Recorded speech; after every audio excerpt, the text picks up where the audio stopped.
Good morning. Last video हम लोग का जो था वो ऑर्डर ऑफ रिएक्शन के ऊपर बेस्ड क्वेश्चन था।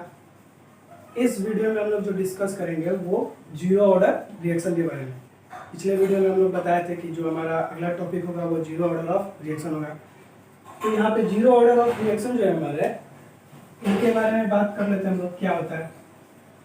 देखिए, जीरो ऑर्डर ऑफ रिएक्शन हमारा वो कहलाता है कि अगर कोई रिएक्शन दिया हुआ है तो उस रिएक्शन में हमारे जो रिएक्टेंट है उस रिएक्टेंट का कंसंट्रेशन कुछ होगा और उस कंसंट्रेशन का जो पावर हमारा अगर जीरो है, उसके कंसंट्रेशन का पावर अगर जीरो है तो वैसे हमारे जीरो ऑर्डर ऑफ रिएक्शन कहलाते हैं। ठीक है, अब पावर जीरो, इसके बारे में बात कैसे आएगा, हम लोग पहले पढ़ चुके हैं कि ऑर्डर ऑफ रिएक्शन हम लोग कैसे निकालते हैं। तो ऑर्डर ऑफ रिएक्शन हमारा क्या होता है, किसी भी रिएक्टेंट के कंसंट्रेशन का पावर होता है, पता है ना, उनके पावर का सम करते हैं हम लोग।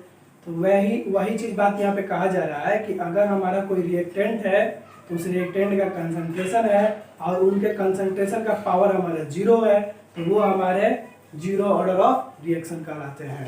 कोई दिक्कत, जीरो ऑर्डर ऑफ रिएक्शन हमारा क्या हो गया कि हमारा कोई अगर केमिकल रिएक्शन दिया हुआ है तो उनका जो रिएक्टेंट का कंसंट्रेशन है उस कंसंट्रेशन के पावर जो जीरो है उसी के ऊपर डिपेंड करता है हमारा रेट लॉ। ठीक है, या रेट ऑफ रिएक्शन भी बोल सकते हैं। तो उसी को हम लोग बोल रहे हैं जीरो ऑर्डर ऑफ रिएक्शन। कोई दिक्कत, अगर इसके अनुसार देखें तो हमारा यहाँ पे कह रहा है कि a प्लस बी अगर मान लीजिए है हमारा कोई और c बना रहा है तो ये a प्लस बी हमारा मिलकर c बनाया। तो जब बनाया तो यहाँ पर a और b हमारे रिएक्टेंट है ना जी, a और b रिएक्टेंट है, इनका कुछ कंसंट्रेशन होगा। तो हम अगर अकॉर्डिंग टू रेट लॉ देखें, अकॉर्डिंग टू रेट लॉ, तो रेट लॉ के अनुसार अगर हम देखें तो R और यहाँ पर A, अगर हम पावर जीरो डालें, मान लेते हैं कि ये रिएक्शन हमारा जीरो ऑर्डर रिएक्शन से बिलोंग करता है, ये रिएक्शन जीरो ऑर्डर से बिलोंग करता है। तो जब ये जीरो ऑर्डर से बिलोंग करता है तो जाहिर सी बात है इनका पावर जीरो होगा। अब B भी हमारा रिएक्टेंट है तो B का भी कंसंट्रेशन कुछ होगा, इसका भी पावर जीरो। यही चीज कह रहा है कि हमारा जीरो ऑर्डर ऑफ रिएक्शन कहलाता है कि अगर कोई केमिकल रिएक्शन है तो उस केमिकल रिएक्शन का रिएक्टेंट का कंसंट्रेशन के पावर अगर जीरो हो जाता है तो वही हमारा क्या कहलाता है, zero order of reaction. Zero order of reaction, तो जीरो ऑर्डर ऑफ रिएक्शन क्या है कि हमारा केमिकल रिएक्शन है कोई और उस केमिकल रिएक्शन में इस रिएक्टेंट का कंसंट्रेशन है और उन कंसंट्रेशन के पावर अगर हमारा जीरो होता है तो वैसे रिएक्शन हमारे जीरो ऑर्डर ऑफ रिएक्शन कहलाते हैं। कोई दिक्कत, देखिए अब इसको हम लोग दूसरे तरीका से ही बोल सकते हैं। ठीक है, दूसरा तरीका क्या है, दूसरा तरीका ये है कि अगर कोई रिएक्शन है तो उस रिएक्शन का रेट ऑफ रिएक्शन लिखेंगे हम लोग। केमिकल रिएक्शन है तो उसका रेट ऑफ रिएक्शन लिखिएगा ना। तो जब रेट ऑफ रिएक्शन आप लिखिएगा तो उस रेट ऑफ रिएक्शन हमारा जो है वो रेट उनके कंसंट्रेशन पे डिपेंड नहीं करेगा। ये रेट जो हमारा लिखे हैं तो इस रेट का इसके ऊपर कोई निर्भरता नहीं है, मतलब इसके ऊपर डिपेंड नहीं करेगा। क्यों नहीं करेगा, क्योंकि अगर आप खुद देख लीजिए कि कोई भी अगर हम लोग ले लें 1000 ले लेते हैं और इसके पावर हम जीरो कर देते हैं तो ये पूरा का पूरा वन में कन्वर्ट हो जाएगा, एक आएगा। उसी तरह से यहाँ पे अगर देखिएगा आप तो इसके पावर भी जीरो है, इसके पावर भी जीरो है, तो क्या ये हमारा बदल कर एक आएगा। तो जब एक आ जाएगा तो यहाँ पे जो हमारा रेट है वो अब क्या एक क्या आ रहा, एक आ रहा। तो क्या ये रेट हमारा इनके कंसंट्रेशन पे डिपेंड कर रहा है, नहीं करेगा। तो वही बात कर रहा है कि जीरो ऑर्डर ऑफ रिएक्शन है हमारा, जीरो ऑर्डर रिएक्शन, उसमें जो रेट है हमारा वो रेट इनके कंसंट्रेशन पे डिपेंड नहीं करता है। हमारा रेट जो है वो जीरो ऑर्डर के रिएक्शन में रिएक्टेंट के कंसंट्रेशन पर डिपेंड नहीं करेगा। ठीक है, तब भी वो हमारे रिएक्शन क्या करेंगे, जीरो ऑर्डर ऑफ रिएक्शन। कोई दिक्कत, जीरो ऑर्डर ऑफ रिएक्शन दो तरीका से हो गया। पहला हमारा कह रहा है कि अगर केमिकल रिएक्शन है तो उस केमिकल रिएक्शन में हमारे रिएक्टेंट के कंसंट्रेशन के पावर जीरो होता है तो क्या कहलाता है, जीरो ऑर्डर ऑफ रिएक्शन। वो क्या कहलाता है, जीरो ऑर्डर ऑफ रिएक्शन। दूसरा हमारा ये है कि जो रेट है हमारा, ठीक, रिएक्शन का रेट वो इसके रिएक्टेंट के कंसंट्रेशन पे डिपेंड नहीं करेगा। देख लीजिए आप खुद यहाँ पे भी कि अगर हम मान लीजिए ये जीरो है तो यहाँ पे वन आ जाएगा। तो क्या ये यहाँ पर रेट इनके कंसंट्रेशन पे डिपेंड किया, कंसंट्रेशन पे डिपेंड किया, नहीं किया। तो इससे उसको क्या मतलब है कि हमारा ये बढ़े या घटे, आपका कंसंट्रेशन कितना भी हो, कंसंट्रेशन कितना भी हो, लेकिन पावर अगर जीरो हो गया तो वो तो क्या हो जाएगा, वन ना होगा। तो यहाँ पे रेट जो है हमारा वो अब इनके कंसंट्रेशन पे डिपेंड कर रहा है, रिएक्टेंट के कंसंट्रेशन पे डिपेंड करेगा, नहीं करेगा। तो यही चीज कर रहा है कि हमारा ये रेट है, रेट ऑफ रिएक्शन जो है वो रिएक्टेंट के कंसंट्रेशन पे डिपेंड नहीं करेगा, तब भी वो क्या कहलाएगा, जीरो ऑर्डर ऑफ रिएक्शन। तो हम लोग एक सिंपल वे में ये भी बोल सकते हैं कि जो जीरो ऑर्डर ऑफ रिएक्शन है हमारा, तो उसमें ये देखा जा रहा है कि वो रेट जो है हमारे वो रिएक्टेंट के कंसंट्रेशन पे डिपेंड नहीं कर रहा है, ठीक है ना। ये कंसंट्रेशन से इंडिपेंडेंट है, जीरो ऑर्डर ऑफ रिएक्शन जो है हमारे वो कंसंट्रेशन से क्या है, इंडिपेंडेंट है। इनको कंसंट्रेशन से मतलब नहीं है कि कंसंट्रेशन हमारा क्या होगा, बढ़ेगा घटेगा जो भी होगा कुछ भी, अगर ज़्यादा से ज़्यादा 1000 हो जाए, 20,000 हो जाए, 10,000 हो जाए, 1 हो जाए, 2 हो जाए, तब भी इसका जो जीरो ऑर्डर ऑफ रिएक्शन है वो कंसंट्रेशन पे डिपेंड करेगा ही नहीं, ठीक है, उसको उससे मतलब नहीं है, कोई दिक्कत। तो जीरो ऑर्डर ऑफ रिएक्शन को लिखिएगा, डिफाइन करिए, लिखिए जीरो ऑर्डर ऑफ रिएक्शन को, ठीक है। The chemical reaction, the chemical reaction, the chemical reaction which depend upon, the chemical reaction which depend upon reactant concentration, which depend upon reactant concentration to the reactant concentration to the power, to the power 0, to the power 0 is called zero order of reaction, is called zero order of reaction, ठीक है। एक बार फिर से, the chemical reaction which depend upon reactant concentration, reactant concentration to the power 0, to the power 0 is called zero order of reaction, clear है। क्या लिखा है कि हमारा जो केमिकल रिएक्शन है, इस केमिकल रिएक्शन हमारा डिपेंड करता है रिएक्टेंट के कंसंट्रेशन के पावर जो जीरो है, रिएक्टेंट के कंसंट्रेशन के पावर जीरो, उसी को हम लोग बोलते हैं जीरो ऑर्डर ऑफ रिएक्शन।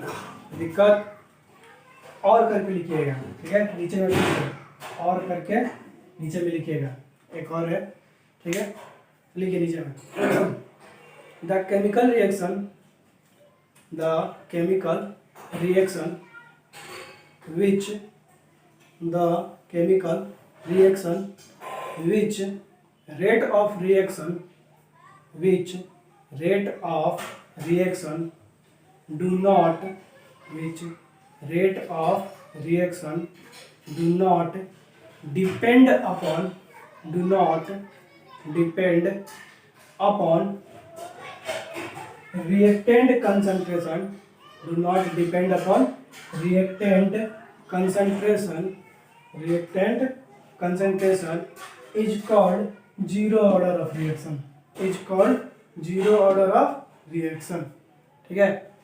तो जीरो ऑर्डर ऑफ रिएक्शन हमारा ये भी कहलाएगा कि जो रेट ऑफ रिएक्शन है हमारे वो रिएक्टेंट के कंसंट्रेशन पे डिपेंड नहीं करता है, तब भी हमारा जीरो ऑर्डर ऑफ रिएक्शन कहलाएगा, ठीक है। हमारा ऑप्शनल में क्वेश्चन भी आ सकता है मल्टीपल चॉइस में, तो वह भी क्वेश्चन बना सकता है कि क्या हमारा कोई रिएक्शन है वो हमारे कंसंट्रेशन पे डिपेंड नहीं करता है, जब कंसंट्रेशन पे डिपेंड नहीं करता है तो वो किस ऑर्डर से बिलोंग करता है, जीरो ऑर्डर, फर्स्ट ऑर्डर। तो हम लोग को मालूम रहना चाहिए कि जीरो ऑर्डर ऑफ जो रिएक्शन है हमारा वो कंसंट्रेशन पे डिपेंड नहीं करता है, तो हमारा जीरो ऑर्डर हो जाएगा, कोई दिक्कत। चलिए इसका एग्जाम्पल एक दो ले लेते हैं हम लोग, zero order of reaction.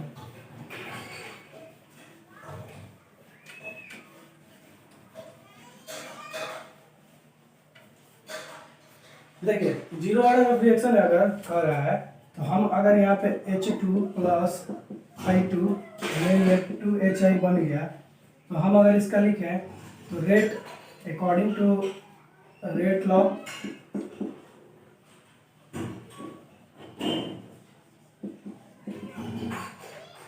Rate law R H2 के पावर 0 I2 के पावर 0 होगा ना, यही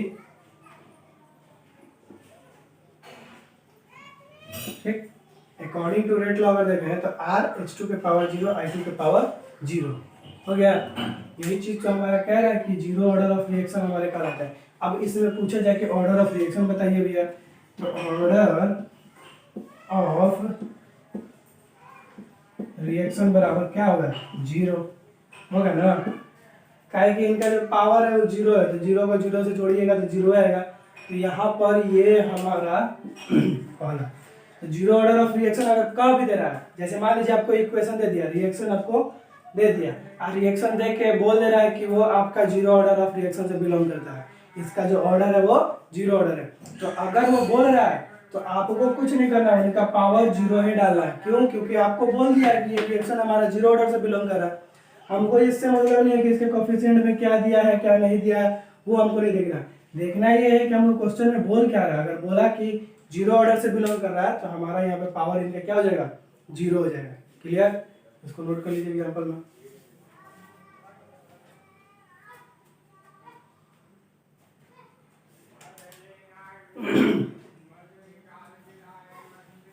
देखिए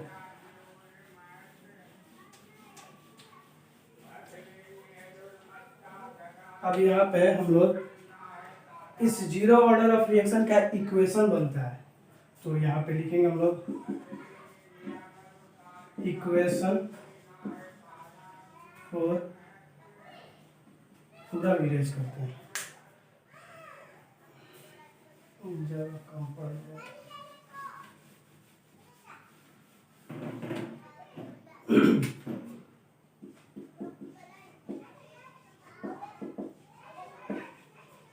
इक्वेशन फॉर जीरो ऑर्डर,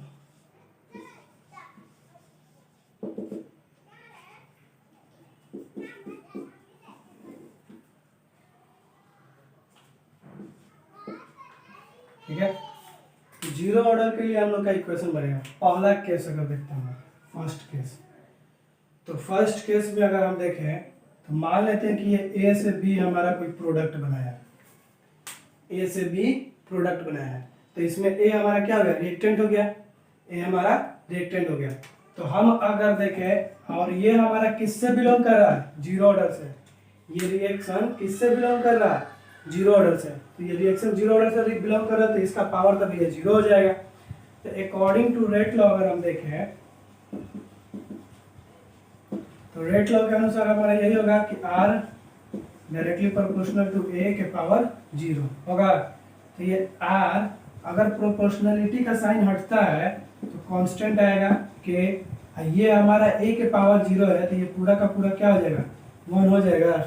ये पूरा का पूरा 1 हो गया। तो यहाँ पे R बराबर K दिख रहा है, ये R बराबर K ठीक दिख रहा है। अब देखिए अगर हमको इसका रेट लिखना होगा, हम लोग सबसे पहले रेट के बारे में जाने थे, तो हमको इसका रेट लिखना होगा। तो रेट हम लोग जानते हैं कि R बराबर क्या होता था, माइनस DA/dt लिखते थे ना, DA/dt याद कीजिए, रिएक्टेंट का माइनस होगा। तो हम अगर R बराबर इतना है और हम यहाँ पे इसका कंसंट्रेशन X मान लेते हैं, क्या मान लेते हैं, X, तो यहाँ पे X मान लिए किसका, छोड़िए पर इसको यहाँ पे ऐसे लिखेंगे,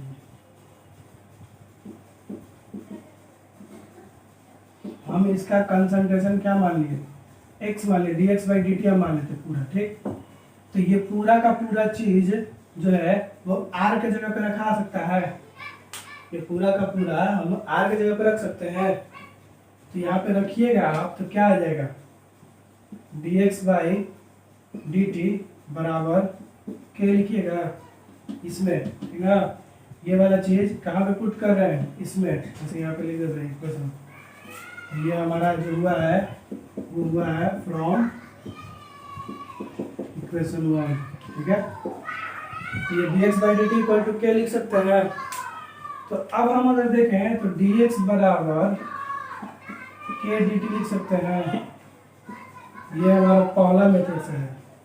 और ये क्या है, dx हमारा A का concentration, change in concentration, dx जो हमारा है वो चेंज इन कंसंट्रेशन। मान लीजिए क्या स्टार्टिंग टाइम में t0 पे वो A का कंसंट्रेशन कुछ होगा, मान लीजिए A-x, ठीक, ये मान लीजिए A है t टाइम पे, और t equal to t time पे इसका कंसंट्रेशन t इक्वल टू 0 पे a था और t equal to t time पे a माइनस एक्स हो जाएगा। तो यही जो इनका चेंज है, चेंज इन कंसंट्रेशन, इसी को हम लोग यहाँ पे लिखे हैं। ठीक है, याद कीजिएगा जब रेट हम लोग पढ़ा रहे थे, रेट लिख रहे थे, तो रेट हमारा आ रहा था ना तो उस रेट में इंस्टेंटेनियस रेट याद है, इंस्टेंटेनियस रेट में हम लोग लिख रहे थे। तो यहाँ पे कंसंट्रेशन रिएक्टेंट का लिखा रहा था, तो वो चेंज इन कंसंट्रेशन रहता था ना, और नीचे में जो टाइम हमारा था, तो 0 से इतना टाइम हुआ तो वो टाइम रहता था। क्लियर है, तो वही चीज़ है यहाँ पे। ठीक है, ये पहला मेथड है। पहला मेथड मतलब पहले तरीके से हम लोग देखें तो इस तरह से आएगा। अब दूसरा तरीका भी होता है इसका इक्वेशन का, नोट कर लीजिएगा इसको।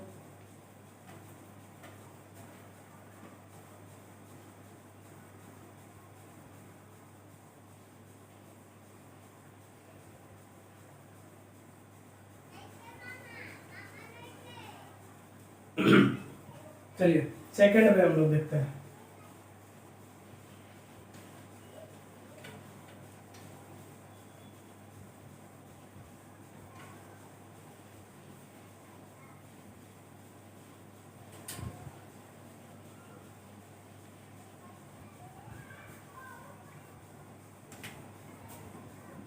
दूसरा हम अगर मान लेते हैं कि ए से बी हमारा बनाता है। ठीक है, ए से बी बनाया, तो ये t इक्वल टू 0 पर ए का कंसंट्रेशन हम लोग ए नॉट लिखते हैं, और t equal to t time पर इसका कंसंट्रेशन क्या आ जा रहा है, ए हो जाएगा। ठीक है, और ये मान लीजिए b का 0 और इसका x। ठीक है, तो ये हमारा ए से बी बना, लेकिन टी नॉट पे, मतलब टी अगर हमारा समय 0 था, स्टार्टिंग पॉइंट था, तो ए नॉट था, लेकिन अगर टी हमारा टाइम हो गया, टाइम हमारा बदला है, तो ए का कंसंट्रेशन ए हो गया। तो अब कह रहा है कि हम लोग मान लेते हैं कि let in 0 order of reaction, 0 order of reaction, initial concentration of reactant A is A naught। ठीक है, इनिशियल कंसंट्रेशन क्या है, A naught, and after T time concentration become A। ठीक है, ठीक है, रिएक्टेंट हमारा A है, दिख भी रहा होगा। तो इस रिएक्टेंट A का इनिशियल कंसंट्रेशन कितना है, A नॉट है, लेकिन टी टाइम हमारा जब समय बीता, तो समय बीतने के बाद क्या हो गया, A हो गया। तो अब हम इसके अनुसार अगर बात करें तो रेट लॉ पहले लिखेंगे हम लोग। तो अकॉर्डिंग टू रेट लॉ, ठीक है, रेट लॉ में यही आएगा आर ए के पावर में 0। 0 क्यों, क्योंकि हमारा 0 ऑर्डर से बिलोंग कर रहा है। तो अब मान लीजिए यहाँ पे ये आर के जगह पे हम ये लिख सकते हैं minus d a by d t equal to k dot a के पावर में 0। लिख सकते हैं कि नहीं लिख सकते हैं? अरे रेट भैया, रेट ए का यही ना होगा, तो ये और ये तो बराबर होता है, हम लोग पहले भी देखे हैं। तो यहाँ पे ये minus d a by d t equal to ये क्या आ जाएगा, क्या आ जाएगा, ये तो 0 का 1 हो जाएगा ना, है इंटू 1। ठीक है, तो अब हम dt को इधर भेज दें तो ये क्या बन जाएगा, D A equal to k dot D T. ये होगा हमारा dt उधर चला गया। अब इन दोनों को इंटीग्रेट कर देते हैं, क्या करते हैं, इंटीग्रेशन ले लेते हैं। तब क्या हो जाएगा, टू टेक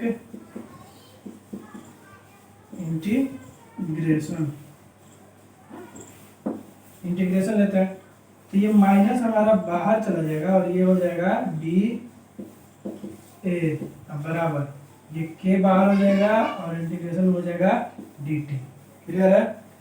तो यहाँ तक कितना हो गया इंटीग्रेशन लेने। अब इंटीग्रेशन जब ले लिए हम लोग तो इसको सॉल्व करेंगे तो यहाँ से ये माइनस ए आएगा, माइनस ए बराबर ये के हमारा होगा और डी टी का टी आएगा तो के टी लिख सकते हैं, अब प्लस सी लिखाएगा, सी आता है, ठीक। तो ये हमारा पहला इक्वेशन यहाँ से तैयार हो गया, ठीक है, पहला इक्वेशन तैयार, इसको नोट कीजिए। देखिए हमारा ए से बी था, टी जीरो पे हमारा ए का कंसंट्रेशन ए नॉट था और टी टाइम पे हमारा हो गया ए। तो हम माने कि जीरो ऑर्डर रिएक्शन में initial concentration of reactant A का इनिशियल कंसंट्रेशन ए नॉट है और टी टाइम के बाद उसका क्या हो जाएगा, ए हो जाएगा। तो हम अगर अकॉर्डिंग टू रेट लॉ देखें तो रेट लॉ के अनुसार यही ना है, कंसंट्रेशन क्योंकि रिएक्टेंट हमारा ए है तो यही होगा ए के पावर जीरो, क्योंकि ये जीरो ऑर्डर से बिलोंग कर रहा है। तो रेट बराबर हमारा ये भी होता है, पहले भी हम लोग पढ़े हैं, जाने पहले वीडियो में देखिएगा, minus d a by d t equal to k और डॉट ए के पावर जीरो। अब ये हमारा उत्तरा और इसका पावर जो वन था, जीरो था, वो वन हो गया। तो डी टी हमारा इधर चला गया के साथ। अब इन दोनों को हम लोग क्या कर दिए, इंटीग्रेशन कर दिए। तो इंटीग्रेशन का साइन आएगा, तो जब इंटीग्रेशन किए तो ये माइनस तो बाहर चला जाएगा, साइन जो है डी ए था वो क्या हो गया, ए में बदल गया, कंसंट्रेशन ऑफ ए, तो माइनस ए इक्वल टू के टी, के और टी प्लस सी आएगा। इंटीग्रेशन जब होता है तो हमारा सी आता है, ठीक है, नोट कीजिए।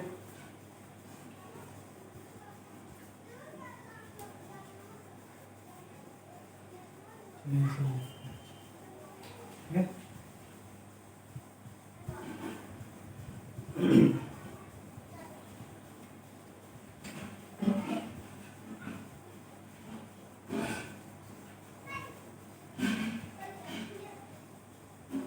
देखिए अगर if t equal to zero, तो अगर t इक्वल टू जीरो है तो a का कंसंट्रेशन क्या हो जा रहा है जी, ए नॉट ना, ए नॉट हो रहा है, ए का कंसंट्रेशन ए नॉट। तो जब ए का कंसंट्रेशन ए नॉट है तो हम इसको इक्वेशन वन में ले लेते हैं, ठीक है, इनको इक्वेशन वन में ले लेते हैं। तो यहाँ पे लिखेंगे ये माइनस ए है, यहाँ पे आप लिख दीजिए from equation one. Equation one से अगर हम देखें तो इक्वेशन वन से देखेंगे तो ये है, तो माइनस ए है ना, तो ए हमारा किसके इक्वल है, ए नॉट के। क्यों हमारा ए नॉट यहाँ पे लिखेंगे, क्योंकि हमारा टाइम यहाँ पे क्या लेंगे, जीरो लेंगे ना। तो जब टाइम आप जीरो लीजिएगा तो कंसंट्रेशन भी तो इनिशियल चाहिए, जब टाइम जीरो लीजिएगा तो कंसंट्रेशन इनिशियल। तो यहाँ पे हमारा हो जाएगा माइनस ए नॉट बराबर के इंटू जीरो प्लस सी होगा। अब इसको सॉल्व कीजिए तो माइनस ए नॉट, अब ये जीरो को के से मल्टीप्लाई कीजिएगा तो जीरो मतलब सी। यहाँ पे कुछ देखने को मिल रहा है कि इनिशियल कंसंट्रेशन वो सी के बराबर हो गया, मतलब सी और ये क्या हो गया, दोनों आपस में बराबर हो गए। कब हो जाएंगे, जब हमारा टाइम जीरो होगा तब। तो जीरो टाइम पे ये दोनों आपस में इनिशियल कंसंट्रेशन और सी हमारा जो है इंटीग्रेशन कांस्टेंट, तो दोनों क्या हो जाएंगे, बराबर हो जाएंगे। नोट कीजिए, इसके बाद आगे हम लोग देखते हैं। इधर इरेज कर देंगे।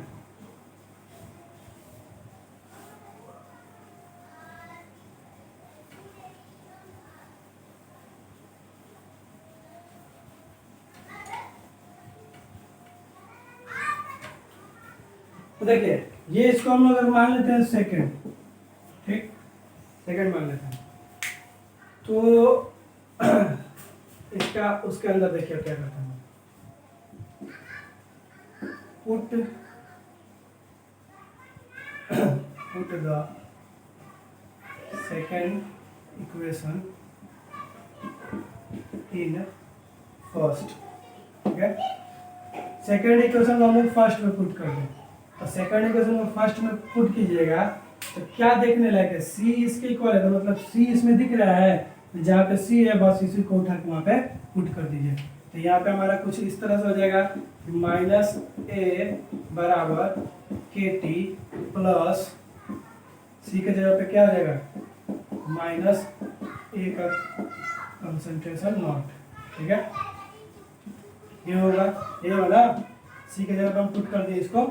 तो इसको सॉल्व कीजिएगा तो ए बराबर के टी, ये क्या हो जाएगा, माइनस हो जाएगा, plus minus plus minus minus, a not. Clear है? अब हम इसको इधर भेज दें, इसको इधर भेज दें, तो इसको जब इधर भेजेंगे तो प्लस होगा, ये माइनस है तो इधर जाएगा तो प्लस। तो हम लोग अगर लिख सकते हैं कि k t equal to a not minus a. ठीक है, ए नॉट माइनस ए। तो यहाँ पे के बराबर क्या हो सकता है, a not minus a by t होगा। तो ये हो गया। तो अब हम लोग का ये जो यही आएगा, और यहाँ से सेकंड इक्वेशन में हम लोग देखेंगे तो ये पूरा का पूरा जो है चेंज इन कंसंट्रेशन है। क्या है? Change in concentration. तो जब चेंज इन कंसंट्रेशन, ये इनिशियल कंसंट्रेशन है, ये फाइनल कंसंट्रेशन है, तो चेंज इन कंसंट्रेशन को हम x मान सकते हैं। तो जब आप x मानिएगा तो x मानने के बाद तो देखें, तो x मानने के बाद k equal to x by t लिखिएगा, ये वाला। यही हमारा फाइनल इक्वेशन है। ठीक है, जो कि x क्या है, where x equal to change in concentration. ठीक है, a equal to x by t. कोई दिक्कत? नोट करिए। ठीक है, हम लोग पहले तो इक्वेशन 1 लाए, और इस इक्वेशन 1 में t इक्वल टू 0 पर तो a का कंसंट्रेशन क्या था, नॉट था, a नॉट था, मतलब ये था।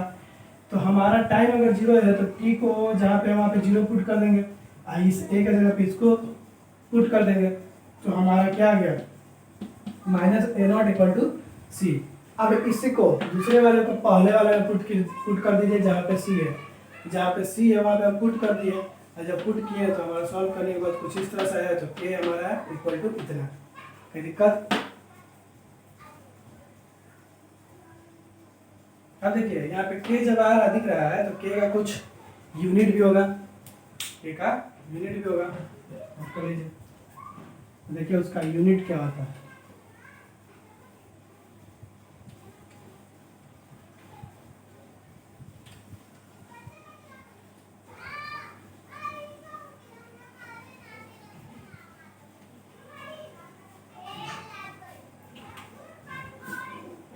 यहाँ पे टॉपिक डाल लीजिएगा यूनिट ऑफ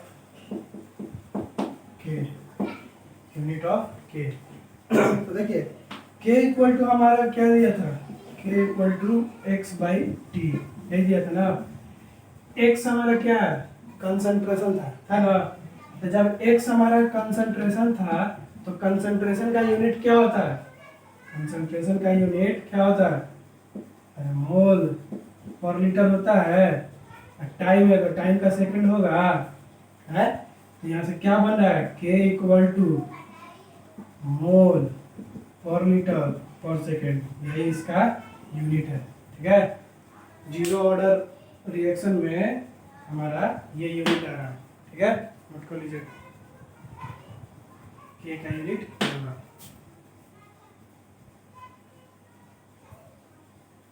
अब देखिए जीरो ऑर्डर रिएक्शन का हम लोग इक्वेशन देख लिए यहाँ पे। अब हम लोग आते हैं इसके हाफ लाइफ पे। ठीक है,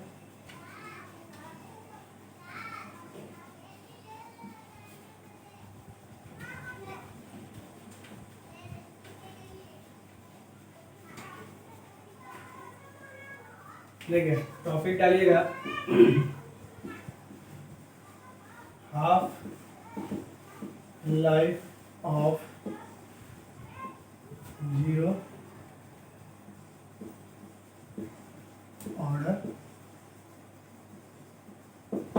reaction, half life of zero order reaction. तो देखिए जीरो ऑर्डर रिएक्शन का जो हाफ लाइफ है वो कैसे हम लोग निकालेंगे। तो मान लेते हैं कि जो टी है हमारा वो टी हाफ है। ठीक है, टी हमारा टी हाफ है। ठीक, तो ए का कंसंट्रेशन भी भैया घटेगा, होगा ना, क्या आ जाएगा, ए not by two,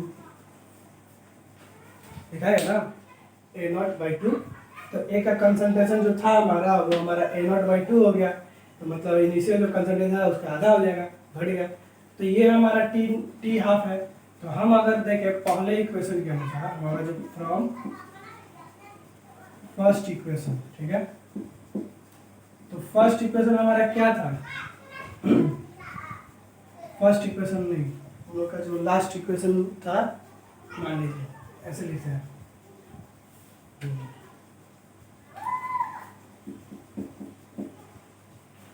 from zero order equation, ठीक है, जीरो ऑर्डर इक्वेशन से अगर हम देखें, ठीक है, तो जीरो ऑर्डर रिएक्शन हमारा क्या था? K equal to